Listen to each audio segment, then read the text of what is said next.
I'm Jess Yang. I'm from Boston. I work in product management and hospital at home consulting. I've been a member of Sidebar for about a year and a half. And for those of you that are unfamiliar with Sidebar, Sidebar is a community of senior leaders learning from one another, sharing real world experiences and growing together. I think about it as community-based executive coaching, and they tackle topics that are unique to individuals, but also focused topics. So, for example, I'm in an AI intensive group right now, and it's really keeping me on the cutting edge of the latest and greatest developments that are coming out day to day. So, highly recommend Sidebar if folks are interested. I'm happy to answer any questions about that. Let me talk about Julia. So, Julia Portela, she's a keynote speaker, a podcast host, and a spiritual strategist who helps modern leaders rewrite the stories they've inherited about work, worth, and wellness. With over a decade of experience at elite wellness institutions like Omega Institute, Canyon Ranch, Miraval, Julia bridges the mystical and the practical to deliver transformational advice that actually sticks. She's the host of The Femme and the Furious, a podcast at the intersection point of pop culture and feminism, and she is well known for her knowledge, her wit, her warmth, and cultural fluency. I have personally worked with Julia for years, and she's been really pivotal in my career growth. So you all are in for a big treat today. I got a preview of this, and it is absolutely wonderful. So let me hand it over to Julia. Hello, welcome. I'm so happy to see so many familiar faces of my own here. Thank you, Sidebar, for hosting. And if you haven't answered the prompt, if you're like just coming in, I want you to consider, if you think of your dream life, what word comes to mind. And we're going to hold on to that because we're going to come back to it later. All right. What if I told you that burnout isn't a sign that you're failing, but that it's proof that you've been following someone else's definition of success? And I want you to sit with that for a moment, because burnout has become a cultural epidemic. And if we actually take it a step further with what I do in the spiritual realm, it is an energetic epidemic. I'm an astrology informed coach. I've been doing this for a long time. And this is something that I've worked with intimately for the past 17 years since I've started astrology. And while I won't bore you with the astro jargon, you don't need to know the semantics of the astrology, I will say that there has been an overarching collective experience that has driven us to this point of exhaustion. The last 15 years, we have all been swimming in themes that glorify hustle, that help us to understand our ambition as identity, and the pressure to perform everywhere all at once. Social media hasn't helped this because social media tells us that we should be experted in everything. And pop culture parades around shows like Shark Tank or The Suits or The Kardashians. We've got movies like Wolf of Wall Street and The Social Network, as if these are templates in our pop cultural landscape that are telling us what achievement should look like.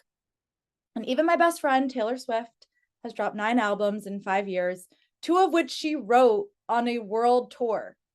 No wonder we are all feeling that we are failing and falling behind.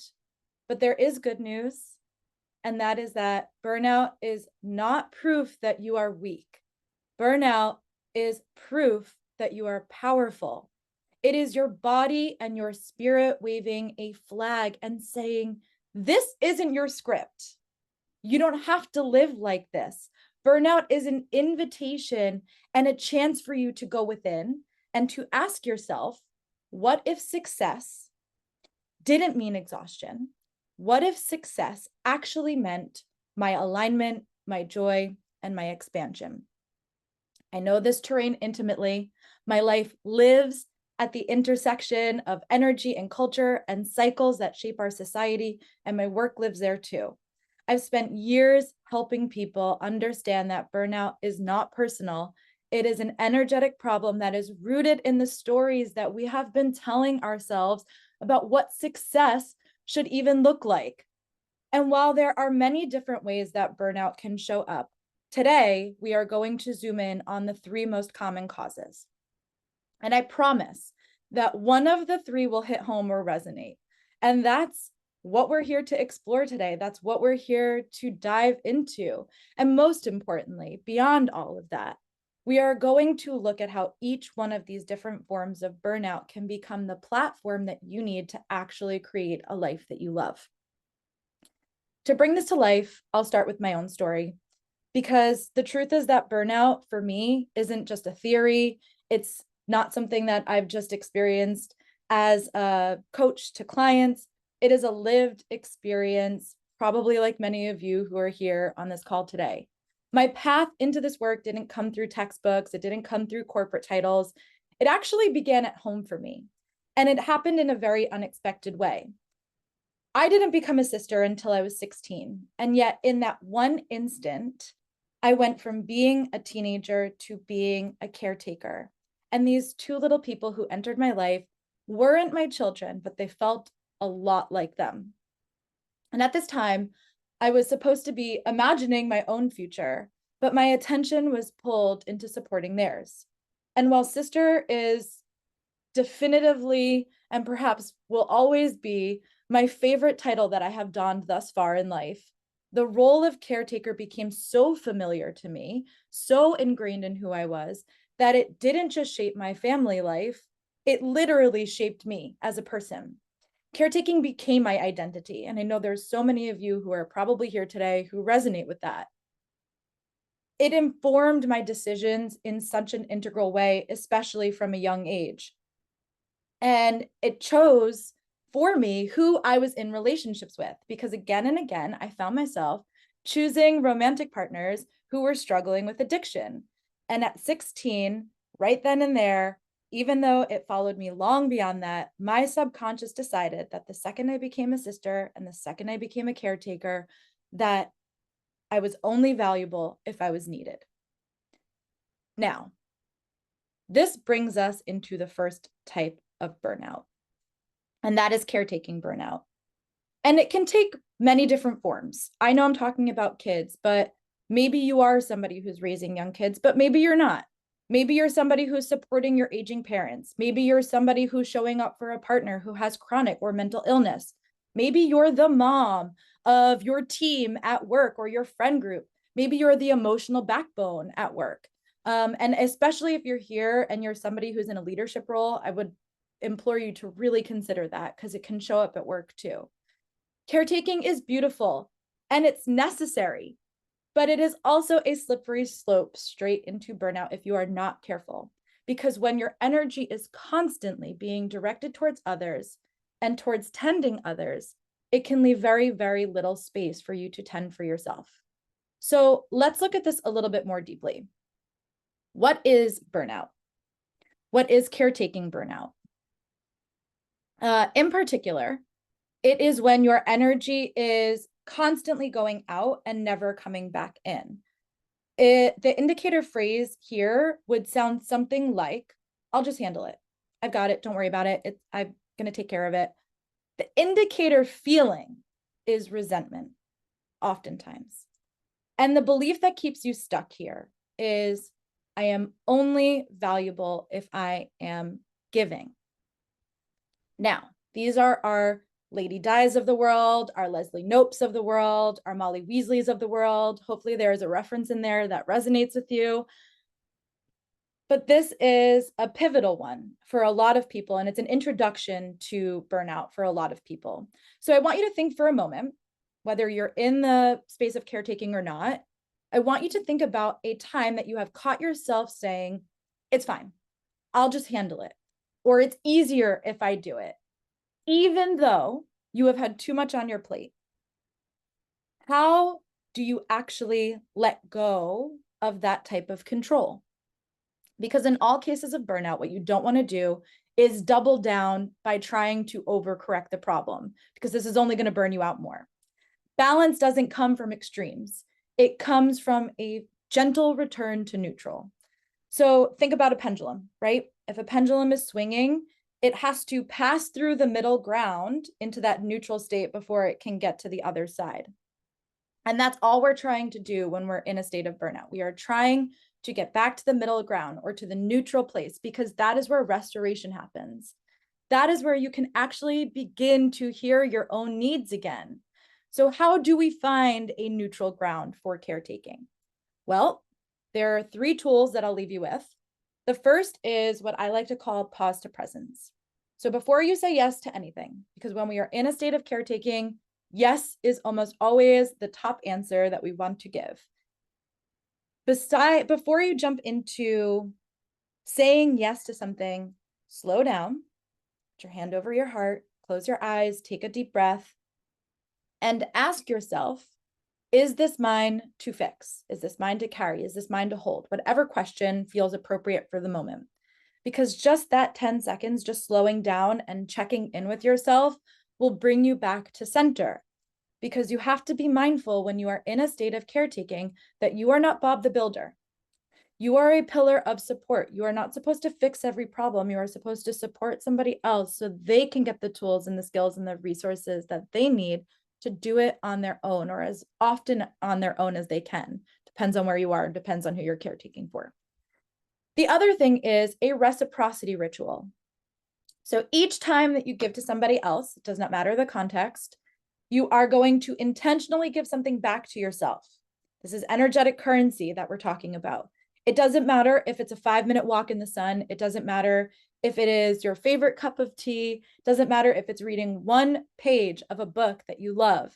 You are training your nervous system here to expect replenishment instead of depletion. Or if you don't have time, because we're all running on limited time, right? If you don't have time to do something in the physical space, you can use a reciprocity ritual to consider what you need to get out of caretaking to make it feel energetically reciprocal for you. And I'm not talking about the compulsive need that we have when we're in the state of caretaking, that like, I have to do this. I have to be the one that is going to solve this problem or step in or fix it or whatever.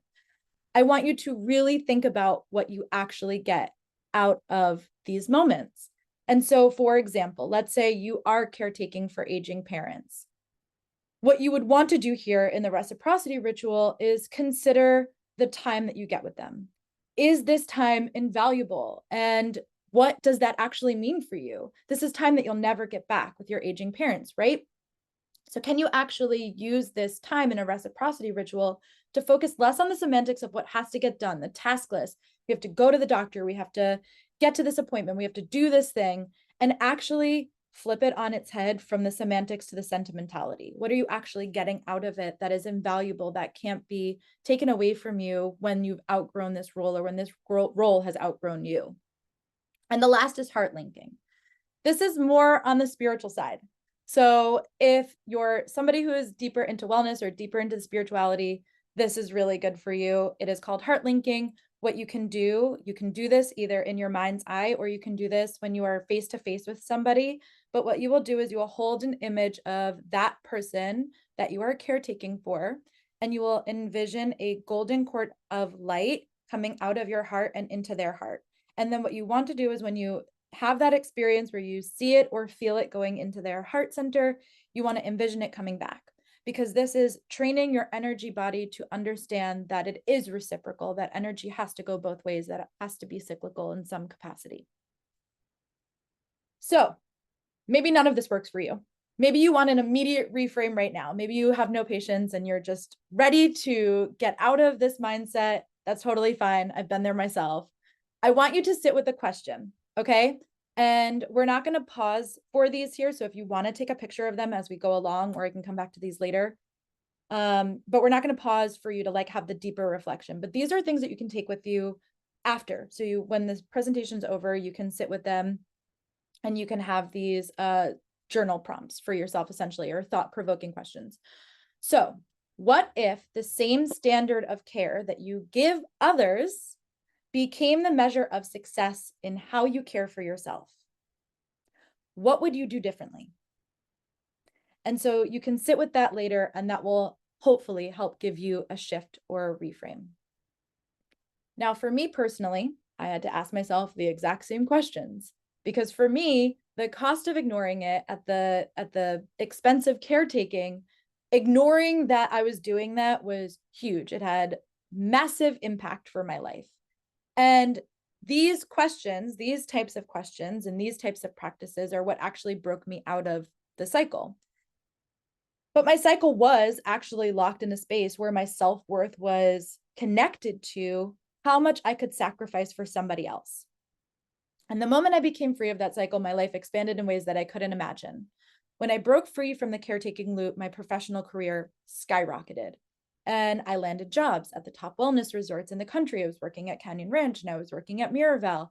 And for the first time in my life, I had this really deep-seated thought that I was like, it's my time. I get to stand in the spotlight. This is about me. This is my chance. This is where I get to make something of myself. And I started to meet incredible people. It was one of the best chapters of my life. And almost every single one of the people that I met that walked through my door were talking about burnout. I am not exaggerating. Week after week at two of the top wellness resorts, dozens of people would be seeking spiritual counsel for burnout. It was the top of everyone's bill. And guess what? For me personally, that caretaking burnout that I thought that I had conquered when I moved into my professional career, it carried right over into my professional one, because my deep desire to help people meant that I poured everything into my career, my time, my creativity, my brilliance, my soul. And I know there are so many of you who are here today that love your job, that feel the same way. It took everything from me. And at the time, this was like a badge of honor that I was wearing. If I could just take one more appointment, if I could just teach one more class, if I could lead one more meditation, then more people out in the world will have the tools, the skills, the resources that they need to heal. And the more that I gave at work, the more that I was praised and rewarded by my management team for how much I was giving. So I kept going for years until, of course, as burnout would dictate, I couldn't anymore. And that's when I started to resonate deeply with the clients that would come to me for professional burnout. And at first, I would think, whoa, we have very similar symptoms, but I am so grateful because at least I love my job. But burnout doesn't just disappear because you love something. In fact, caretaking burnout is often fueled by how much we love the person that is in front of us that we are caretaking for. And that realization, coming back to the understanding that I loved my work so much that I was essentially pouring all of my caretaking into that space, I started to think, well, if I love this so much, I have to protect it. I have to take breaks. I have to be able to sustain myself so that I can keep seeing clients with presence and with clarity. Maybe you felt this too. Maybe you love your work, but the container that you're doing it isn't correct. Maybe you love your work, but you've never given yourself enough distance from it to be able to let that love be a motivator for what you do. And so this is what roots us into professional burnout. And professional burnout is really just when your identity becomes synonymous with your performance. The indicator phrase sounds something like, if I just push harder, I'll finally fill in the blank, whatever your blank is. Feel secure, get the promotion, take a vacation, whatever that next level of achievement or standard that we are trying to reach in that professional space is. The indicator feeling is often pride, and the belief that will keep you stuck here is my worth is in my work. These are the Don Drapers, the Olivia Popes, and the Steve Jobs of the world. So what are our tools? How do we come back to neutral? How do we swing that pendulum back to that middle ground? Well, the first thing that I am offering for you guys today, it's a free meditation that I have up on my website. It is an energetic reset meditation. It is designed for you to be able to do it right at your desk. It's just 10 minutes. You can stick your headphones in. No one even needs to know that you're doing it. It will help you ground, it will help you clear, and it will help you restore your energy very, very quickly. The other thing that you can do is what I call a daily energy audit. So what you'll do is you'll go into work, you will take 5 minutes at the top of your workday before you just open your computer and dive in. And which is what I like to do, by the way. I like to just like open my computer and dive in. So I have to force myself to do this too. You will take 5 minutes to intentionally direct where your energy will be going throughout your workday. You will identify the tasks that truly serve your purpose for the day and those that will drain you. And for bonus points, write it down because there is neuroscience that backs this up. I wish I had way more time to talk about the neuroscience of it all. There is neuroscience that backs this up, that when you write it down, it actually helps you stay in the zone and actually achieve those things. So this practice of writing down where you want your energy in your workday to go helps to build awareness, and it helps to reclaim intentional energy at your desk. And the last thing, and I cannot stress this enough, okay? Take your lunch break. Take your lunch break. Your lunch break is sacred time. You can use it as a mini ritual, not just as a pause to eat and to refuel yourself, but as a way to step away from screens, to take a deep breath, to savor your food. Use this time to reconnect with yourself. Check in with your energy audit. Where's your energy gone since you wrote that down at the top of the day? You can use it to do the meditation. You can use it to stretch. You can use it to just simply notice and acknowledge your energy, your mood. And oftentimes, stepping away from your desk, if you're in a bad mood, psychology will tell us that when we step away from a space that we are experiencing a bad mood from, it can reinvigorate our energy. So taking that lunch break, moving away from your desk and using it as a space to have some sacred time to yourself is important. Protect this small window that you get each day that helps you create a neutral space. It helps you recharge, and it will help to prevent cumulative depletion, especially at work. All right, again, what happens if you want that immediate switch right now? Okay, you want the reframing right now. And I understand, because I am the same way. When I start to tune into something, I immediately want to deep dive and start solving and healing and fixing the problems. So here is your reflection question. And again, you can take a picture of this and you can reflect on it later. If success wasn't measured by output or accolades, but by how aligned, energized, and inspired you felt at the end of each day, what would you stop? What would you start? Or what would you change in your work life? And just allow yourself to noodle on that later. This is something that I chewed on for a while, and it became something that was a question that was running so deep in the back of my mind that it actually was a formative question that changed the trajectory of my professional career. I was working in wellness. I was surrounded by meditation apps, by mindfulness practices. I teach all of the tools, so you would think that I would utilize them more. And on top of that, I had the top experts in the country available to me at my fingertips, and still I wasn't practicing them for myself.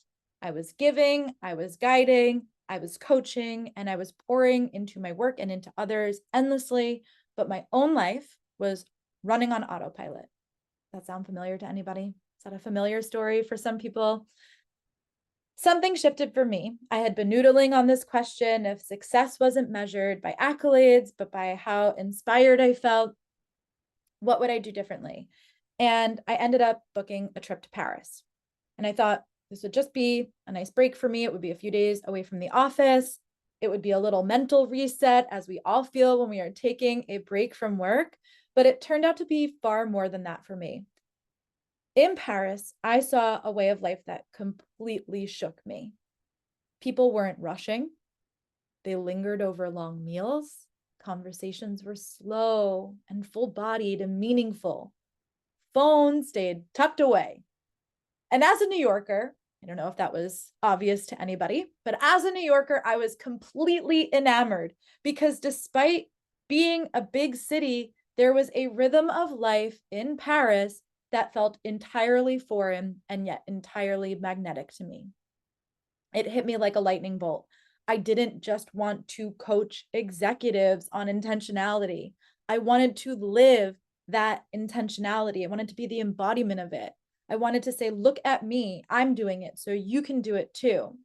And that moment became a turning point for me, because when you trace burnout back to its roots, you will realize something crucial, that no matter where it begins, whether it is caretaking, whether it is professional overdrive, whether it's creative or something else, it eventually all leads to the same type of burnout. And it is the deepest type of burnout. It is the kind of burnout that cannot be fixed by a day off or a longer lunch break.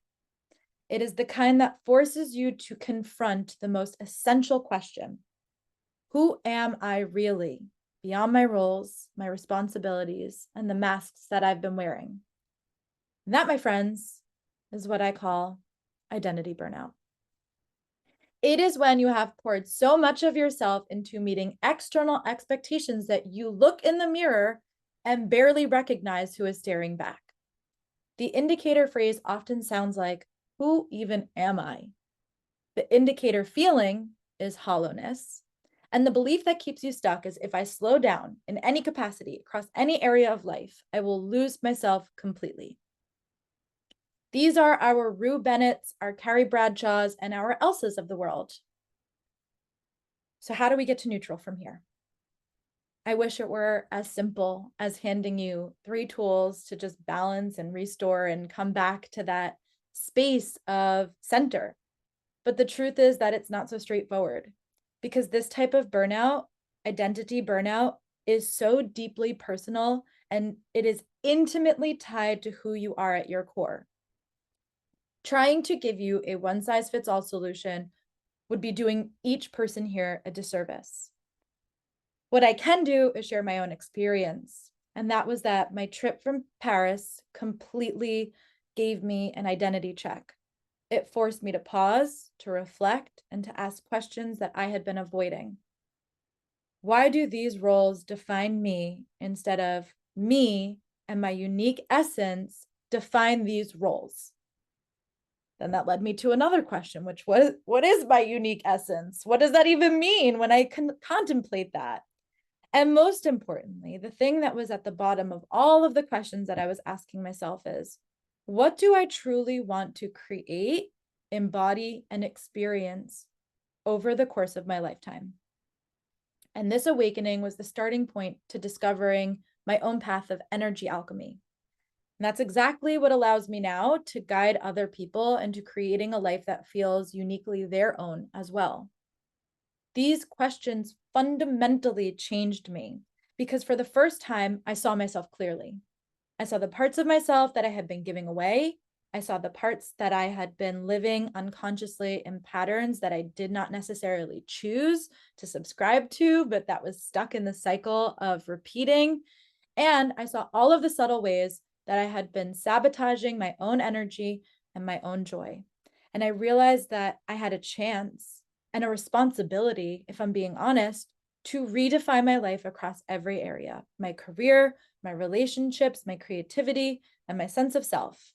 And this is what led me to develop energy alchemy, which is a framework that helps you uncover your unique purpose, to understand your energy flow, and to spot the hidden triggers around burnout and around self-sabotage.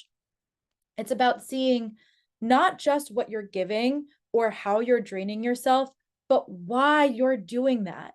And more importantly, giving yourself the tools to correct, to balance, and realign your energy, because that will look uniquely different for each person based off of your life experience and what your astrology chart says.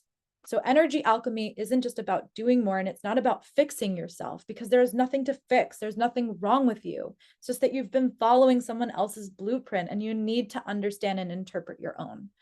It is about discovering the rhythm and path that is truly yours, so that every choice that you make feels expansive instead of exhausting.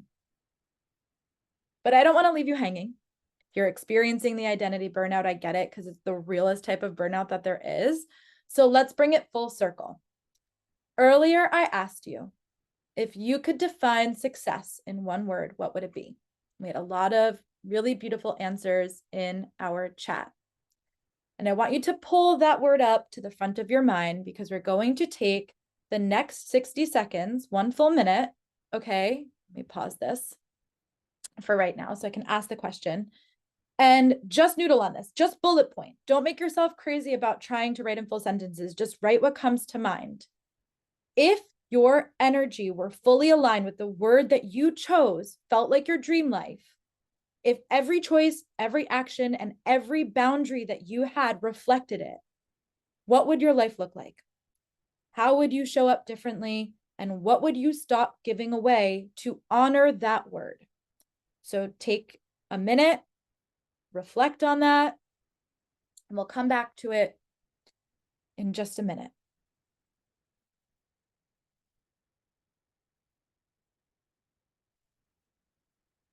And I also want to give you a permission slip.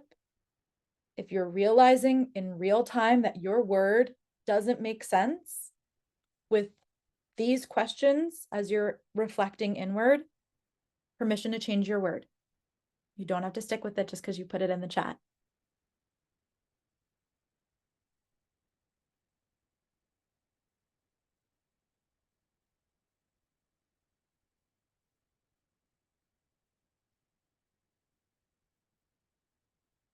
All right, we're coming to the end.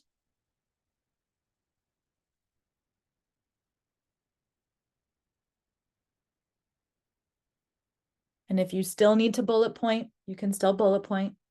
Use this reflection to allow yourself to settle into this next chapter for yourself, because that's exactly what the essence of energy alchemy is. It is letting your own energy, your definition of these words, these practices, be your guiding post. They are what your true definition of success is. And that can't possibly look like anybody else's. You cannot emulate it. You cannot imitate it. This is the compass of your life. And if you did that exercise and you feel the nudge to go deeper, everyone that showed up here today for the sidebar talk, I'm offering 10% off the coaching, the energy alchemy coaching. For anyone who's ready to really map their energy, to reclaim their life, to transform your burnout into a launching pad for your most aligned self. There's no pressure. It's just an invitation to step into clarity. And this is the type of work that we do. The boldness and the readiness that I had when I came back from Paris, that is what I want to gift to every single person that I meet across the scope of my lifetime, to just shake somebody awake and say, it doesn't have to be this way. It can be the way that you want it to be. It can be exactly how you need it to be. So today we've explored the three most common types of burnout: caretaking, professional, and identity, and what they are really signaling: that your energy is out of alignment and that you may be living somebody else's version of success, but that it is time to come home to yourself. That each form of invitation of burnout is an invitation. It is an opportunity for you to pause, for you to reflect, for you to reclaim your energy and to move forward and take notice with where you've been giving away your power, so that you can actually begin to create a life that feels fully aligned with that one word that you defined as success. Because burnout isn't the end of your story. It is the beginning of your story. It is a signal to stop imitating and to start innovating, and to finally step into a life that you are fully meant to live. So we will take questions if we have them. All of the information that you'll need is up here. The code is sidebar if you want any of that stuff, but we'll take questions. If anyone has them, I'll check in with the chat. Yeah, Julia, there's a question in the chat. Can you repeat the three types again? Caretaking. Okay, caretaking, when your energy is always going out and never coming back in.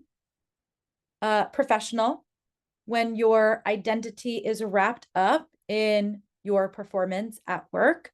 And then identity, and that is when you are measuring yourself against external monuments, external landmines that have been defined by society, by our family, by whoever, that you are comparing yourself to, that are actually draining you and making you feel empty and hollow inside.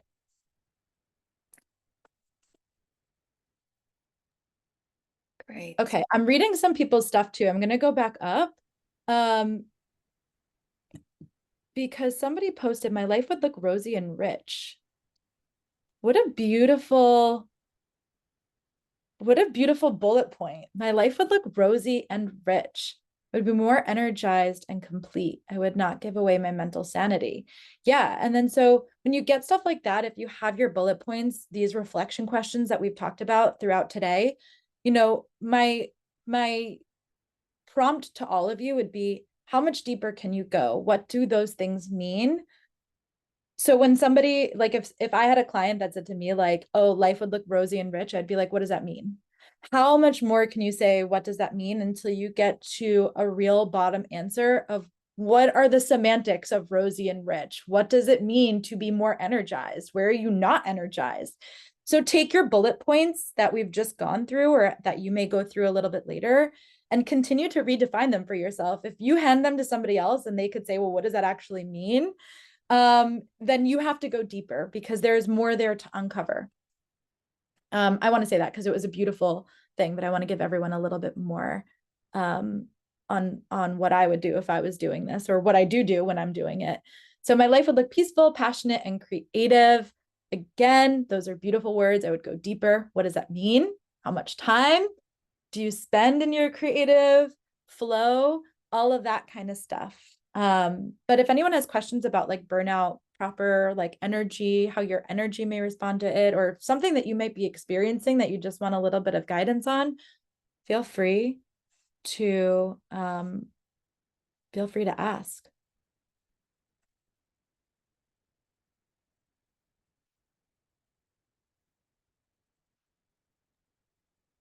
Feel free to speak up or Yeah. put questions in the chat.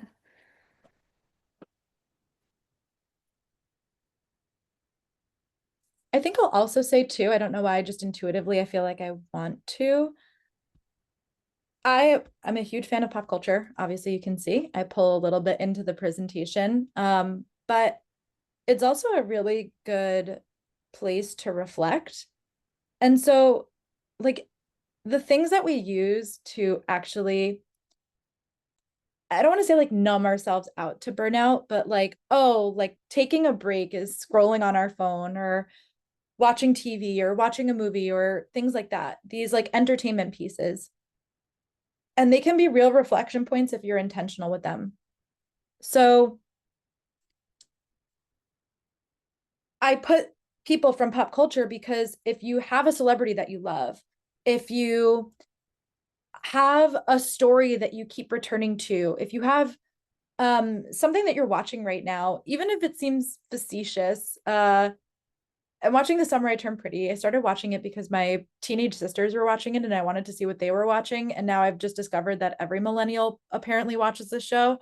I've never been had like such a reflection point of millennial culture, and that's just at like witnessing how people respond to this story. So you can use these things that you love, or that you're engaged with, or things that feel like our breaks from the real world, as your reflection points to understand like, well, why does that story resonate with me, and why do I resonate with that character, and what does it mean? And I know that that's like maybe not fun for some people. It's fun for me, but it takes you a little bit deeper into some of those roles of burnout, because one of the things that I noticed was I was really resonating with like the single mom who works two jobs, the very Reba esque vibe that was like happening all over the internet, and all of those characters on TV. And I was like, oh, maybe there's something deeper to the fact that I'm experiencing that. And it's what actually, even though it's not in the presentation, led me to really look at caretaking as a form of burnout. Love that, Julia. So Uh, we have another question in the chat. yeah, Also going to throw up the QR code yeah. for Sidebar I need me to stop sharing. um, because we really, really want your feedback. Um, so you can either use the link or the QR code on your phone. Um, But please give us the feedback. We would love to hear from you. We do these speaker series frequently, and sometimes they are opening them up to the public. So we always post about them on LinkedIn if you're interested in more of these. But we'd love your feedback on Julia's talk, and then we can get back to it. So I think there was another one in the Yeah, advice yeah. for supporting a partner through recovery from burnout identity. So the way that I'm perceiving this is the partner is recovering from identity burnout. Um, I think this is one of the most interesting things. This is my own take on partnership, so take it with a grain of salt. I think one of the most incredible things that we get out of partnership is the experience to electively uh, uh, um, to elect to be in a container in which we recognize that the container will ultimately shift and change over time. Who you were when you get married or who you are when you meet the partner is certainly not who you are going to be as life goes on, because things happen, things shape us, things change, our perception changes and deepens and widens and all sorts of things. And so first and foremost, the word that comes to mind is grace, offering your partner grace. And I don't know what that looks like for you, and I don't know what that looks like in your container. But what I will say is that somebody who is experiencing identity burnout, as somebody who has experienced it intimately myself, there is no anchor, there is no tether, there is just on one hand of the pendulum a very existential experience, and on the other side of the pendulum is infinite potential and possibility. And from my own experience of identity burnout, you are oscillating between those two sides very, very quickly. um it is a really tough thing to not know who you are anymore, or to recognize that you no longer want to be caged by the roles that have defined you over the course of your lifetime, but that you want to be the person that defines the role, that I get to play this role, I get to stand in this role.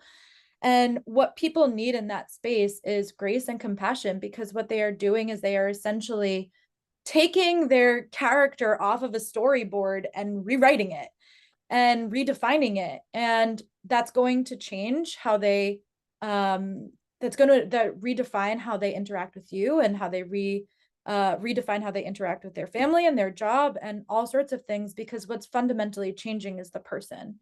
And so if you can hold the container as a space where you can be excited by the person that you'll meet on the other side, that there is something emerging within my partner that is going to be more authentic to who they are, more in alignment with who they are, um, deeper in the space of love, because they're not going to be masked by these other things.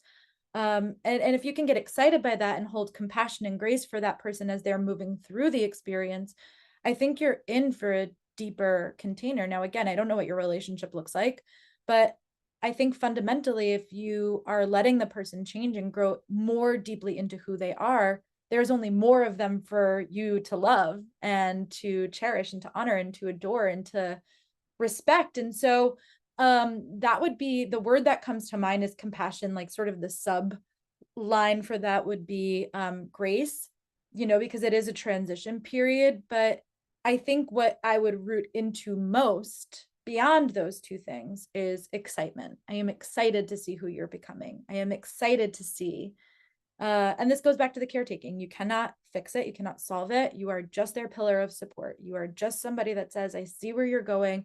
I'm on the ride with you. Like you're driving, I'm in the back seat. I'm not going to give you directions. I'm not going to change the radio. I'm just going to let you steer. And over time, it realigns and it finds its balance again. So hopefully that was helpful in any capacity. All right.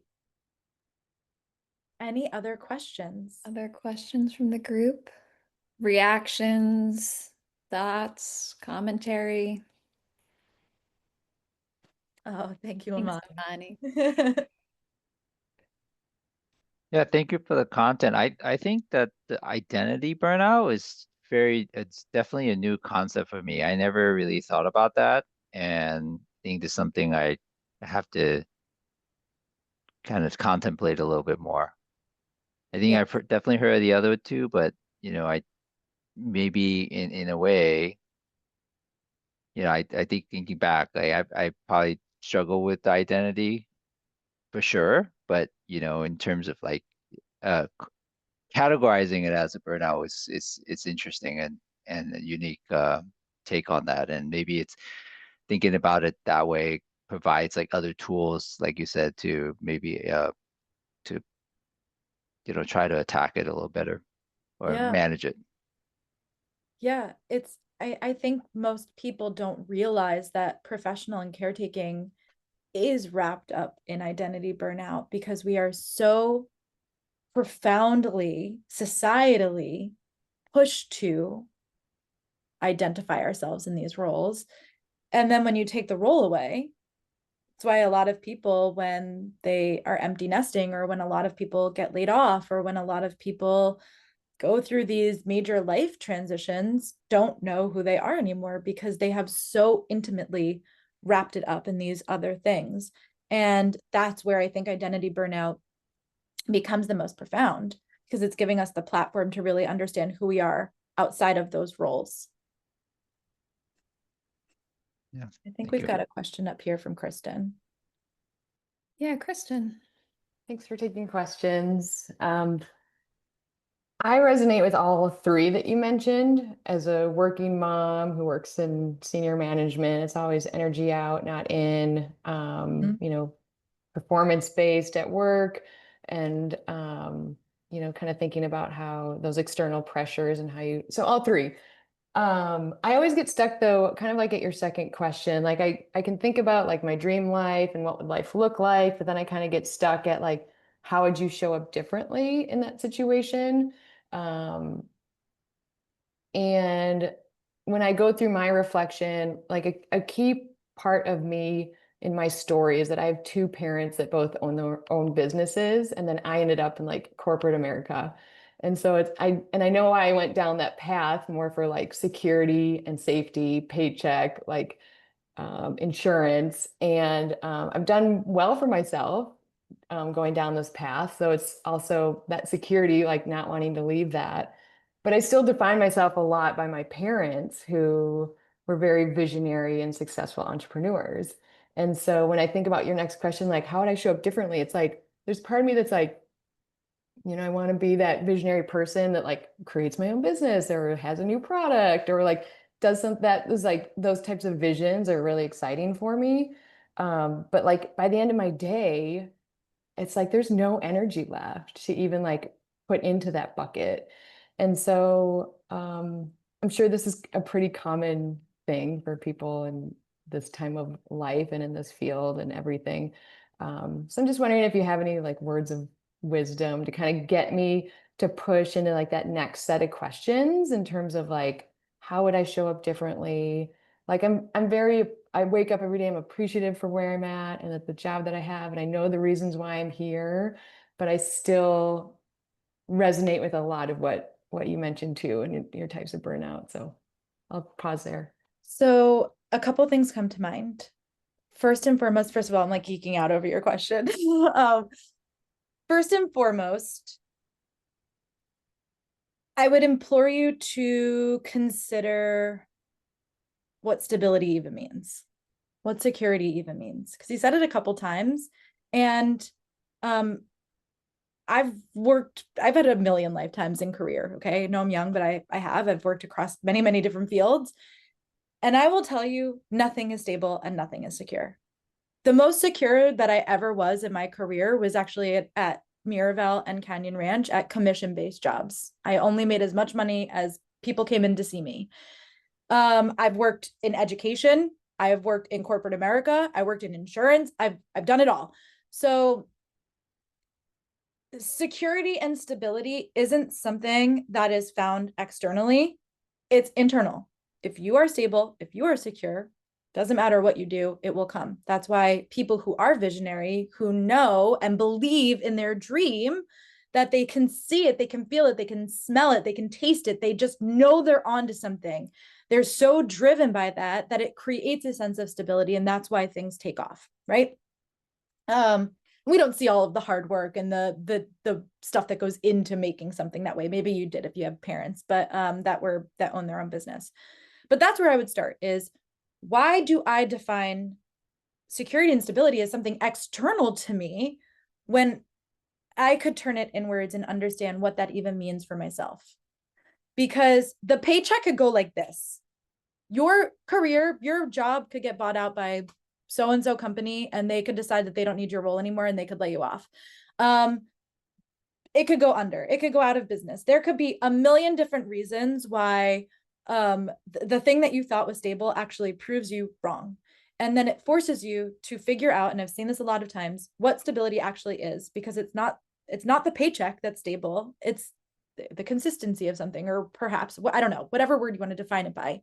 And that doesn't mean, by the way, if you're like listening to this, that you need to like quit your job and put your life in chaos. Some people like the consistency. Some people like sitting at a desk. Some people like 9 to 5. Some people like corporate. That wasn't me. That was not me at all. And so I knew that wasn't going to work for me, and I had to redefine those things for myself and look at what that actually meant. And so that's where I would start, just based off of that. The other thing is, these are just roles. Caretaking, your career. When you retire, you don't introduce yourself. This is actually something that's also really interesting in Parisian culture. No one introduces themselves with what they do. Like, when you go and meet people here, we'll be like, hi, I'm Julia, and I'm a spiritual strategist. Like, we focus so much on our titles and what we do professionally. And it's not like that other places. It's not like that a lot of other places, because the focus is much more on quality of life and what your quality of life is. And so, like, okay, fine. Maybe you've never experienced that. Maybe you've never walked the streets of Paris and experienced Parisians introducing themselves outside of their titles of career. But if you were to introduce yourself as the word that were coming to you, if you were going to go into a room of people, you're at a gala, you're at a professional event, and you had to say, hi, my name is Kristen, and I am content, and I am joyful, and I am happy, and I am, okay, what word would you actually pick? And can you 10 toes down stand on that and mean it? Because these are just roles. They are temporary. They're a temporary tattoo. They wash off. Career washes off.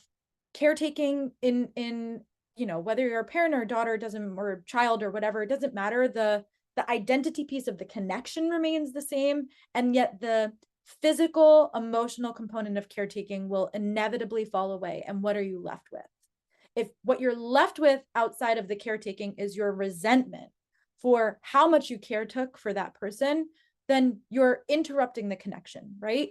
If all you're left with is resentment that you poured so much into your career, and all you're left with is the paycheck that goes away eventually when you're in retirement, or when you leave, or when you do anything else, what is it that you would define yourself by? And the word that I like to come back to is kind of like legacy, because people will not remember your title. People will not remember. No one is going to remember, oh, Kristen, she was my boss and she did this title. I just talked to my first boss when I was in corporate, and I told her, we sat down, and I actually got choked up. I was like, hey, you gave me a piece of advice when I was 22 years old and green and had never worked in like a corporate space before, where my boss at the time told me, it is better to beg for forgiveness than ask for permission. And that stuck with me for over 10 years, that I've had that in my mind, to be like, just press go and do the thing that you want to do, and ask for forgiveness later if you really need to, right? So I say that because people will remember you by how you were with them, and how you treated them, and what you've left them with, and how you've made them feel, far more than they will remember the physical accolades or the things that you've actually accomplished, or your paycheck. Your kids don't care about your paycheck. Your kids probably don't even know how much money you make. They care about how much time you spend with them. They care about the quality of the dinners that you have. They care about the conversations, the advice that you leave them with. And so, if you can shift your focus and understand the value-based thinking, both in what are you getting out of something and what are you pouring into something, and do those values align? And what does the value even mean? So if you say support or you say security, understanding what that means, that is critical in this type of healing. Julia, thank you. We're at Yeah. time, so I just want to say thank you to everyone that joined, and thank you to Julia for this amazing talk. We could talk for hours, and Julia and I sometimes do talk for hours. But Julie, if you want to drop your information in the chat again, if you want to spend more time with her. But please give us some feedback for Sidebar on this session. You can use the QR code. You can use the survey link. I also put the link in the chat. And there are more of these, so please come back. And if you have questions about Sidebar, feel free to book an informational session, and I'm also happy to answer any questions. Well, thank you, everyone. Thank you.